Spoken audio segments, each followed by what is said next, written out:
pistol dari Anda, boleh tembak saya nanti. Ya, jadi Marcel ini kita tantang untuk adu tembak. Jadi Marcel kekuatannya seberapa, ambil tembakan dari manapun, pistol dari siapapun, mau air gun, apapun, dari manapun. Marcel berdiri di sebelah, ganti-gantian tembak-tembakan. Mau dia duluan nggak masalah. Jikalau beliau bicara tentang anti tembak itu hanyalah trik, yuk kita buktikan sama-sama di depan publik. Ya, hari ini saya mendampingi klien kami dari Persatuan Dukun se-Indonesia, diwakili oleh pengurus DKI. Jadi di sini melaporkan akun media sosial Instagram yang bernama Marcel Radival 1 dan Marcel Radival. Jadi ada dua akun yang kita laporkan, akun Instagram dan akun Facebook. Marcel Radival dan Marcel Radival 1 dan Marcel Radival dengan dugaan pelanggaran Undang-Undang ITE pasal 28 ayat 2 junto pasal 45A dengan ancaman hukuman 2 tahun. Jadi beredar video di TikTok, YouTube, Instagram dan Facebook yang dilakukan yang dilakukan oleh Marcel Radival atau pesulap merah yang menghina profesi dukun. Jadi akhirnya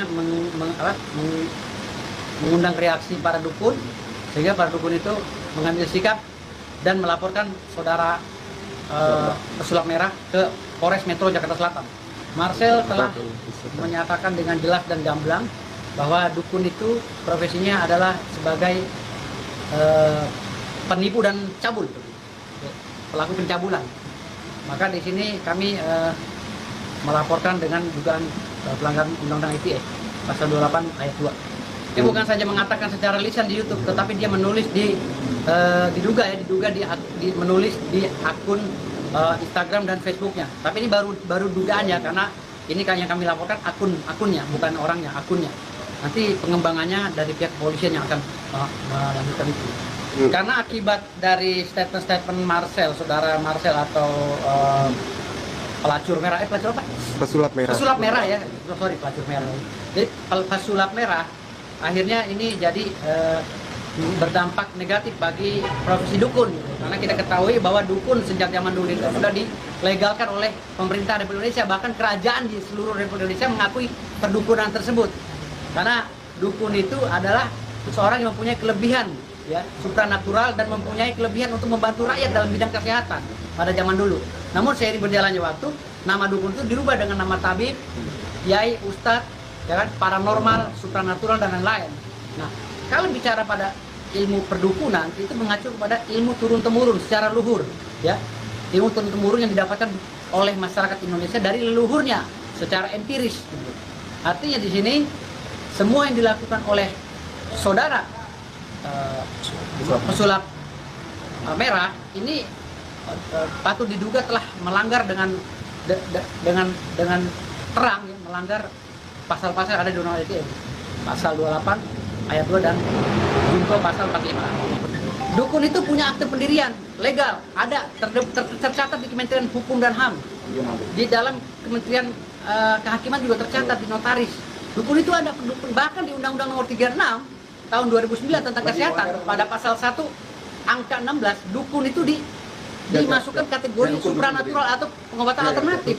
Dukun ya. Gitu. Ya. Maka itu disahkan oleh negara dan boleh. Gitu. Disahkan oleh negara dan boleh, menjadi dukun itu boleh. Makanya penjabaran dukun itu banyak tingkatannya gitu.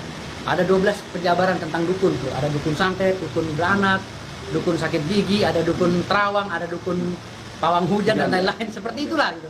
Maka ketika saudara Marcel bilang dukun itu adalah profesi yang cabul dan menipu masyarakat, ini udah menghina satu kelompok masyarakat, makanya termasuk dalam pasal 28 ayat 2 junto pasal 45A Undang-Undang ITE. Ada syarat-syarat di dalam organisasi perdukunan ini, ada syarat-syaratnya yang ditentukan oleh anggaran dasar, anggaran rumah tangga organisasi perdukunan ini. Namun banyak dukun-dukun di daerah-daerah yang belum mengerti tentang adanya organisasi ini. Makanya mereka ini belum paham bahwa dukun itu harus tercatat dan tertulis sesuai dengan amanah undang-undang. Nah, profesionalisme dukun ini setelah dituangkan oleh mereka dalam satu surat akte notaris.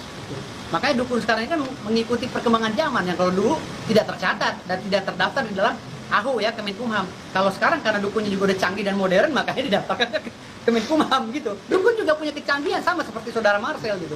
Makanya sekarang kalau saudara Marcel bisa niru tentang perdukunan, nah, saudara Marcel sekarang bisa nggak dia menghapus pasal-pasal yang ada di sini? Untuk pasal yang sudah kami laporkan ini, bisa nggak saudara Marcel saudara pelacur merah ini, pelacur merah, pesulap merah, pesulap merah ini bisa nggak dia gitu loh, menghapus pasal-pasal ini? Kalau dia bisa, jago. Udah kita laporin. Ya, ancaman hukuman 6 tahun.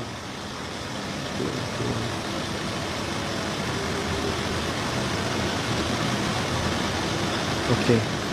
Kalau memang saya salah penipu, pasti saya laporkan aja ke polisi. Selama ini tidak ada yang melaporkan polisi kan, selama yang saya tangani dan baik teman saya yang tangani. Kalau memang bersalah, lapor polisi. Kenapa dia jelek-jelekin? Berarti mengurangi rezeki teman-teman kami. Bahkan memang sepi sama sekali. Dengan adanya YouTuber dari Marcel nih, pesulap merah ini.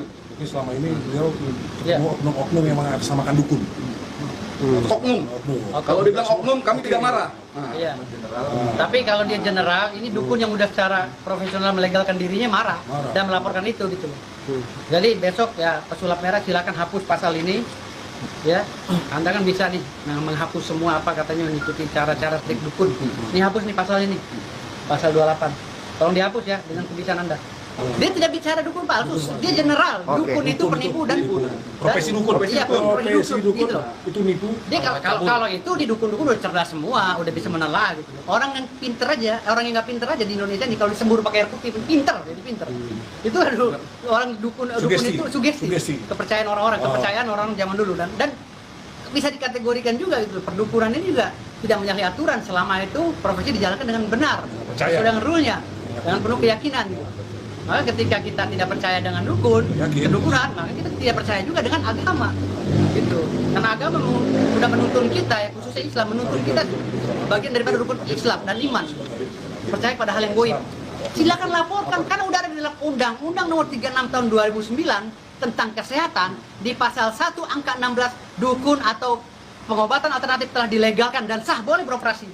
Karena itu adalah ilmu kesehatan, ilmu keterampilan yang didapat dari turun-temurunnya secara empirik gitu loh. Namun kalau dia tidak berkenan dengan kegiatan tersebut dan merugikan dirinya, maka laporkan dengan pasal 56, 57, 58 di dalam Undang-Undang Kesehatan tadi. Saya untuk Marcel mungkin ya, beliau nantangnya adanya anti tembak mungkin ya. Anti tembak beliau mengatakan bohong pakai trik. Nah, nanti boleh pistol dari Anda boleh tembak saya nanti. Ya. Hanya sebatas segini ya, seperut sama sekaki nih. Ya jangan ke muka, ntar kalau kena mata buta ntar gitu kan. Ya. Dan juga buat Marcel gitu ya. Jikalau beliau tertipu dengan dukun-dukun, janganlah menggunakan kata dukun, berarti semuanya. Pakai dengan kata oknum dukun.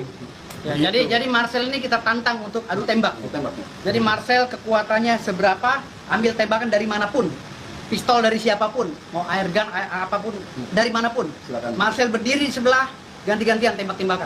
Mau dia duluan nggak masalah. Itu tantangan daripada. Dan saya pun membuktikan gitu.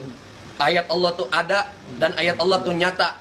Nah, jikalau beliau bicara tentang anti tembak itu hanyalah trik, yuk kita buktikan sama-sama di depan publik. Ya. Live atau Ya, langsung kita lah. tantang. Live, anti tembak. Jadi semua yang dipunya oleh Marcel silakan dikeluarkan. Kita tantang dia untuk adu tembak. Ingat, pakainya senpi. Kalau makainya peluru karet, peluru tajam 1 miliar taruh. Kiri kanan bebas betis. Ya. Bukan saja menutup akun, harus bersedia dikubur hidup-hidup. Karena ini orang ini udah menutup rezeki orang. Bukan saja menutup akun, tapi menutup hidupnya selesai sampai di sini. Karena tantangan ini nggak main-main nih, tantangan dari para dukun Indonesia nih. Tembak menembak tantangannya. Bukan tantangan bercanda ini tembak menembak dan harus disaksikan oleh publik. Kalau ini bukan rekayasa. Ini bukan rekayasa. Beliau kan punya trik, beliau kan orang hebat tuh, ya kan? Nah, kalau saya meyakinkan adanya ayat Allah itu nyata, begitu kan? Ya. Beliau bilang tembak-tembakan itu hanyalah trik. Nah, maka sekali sewang sama saya. Nanti beliau nembak saya 2 kali, saya masih cukup sekali aja nembak, begitu. Ya, ganti-gantian. Tapi kalau Gotri ya. Gotri. Tapi kalau mati, jangan nyalahin gitu ya. Tangan materai langsung. Tangan materai kalau mati jangan.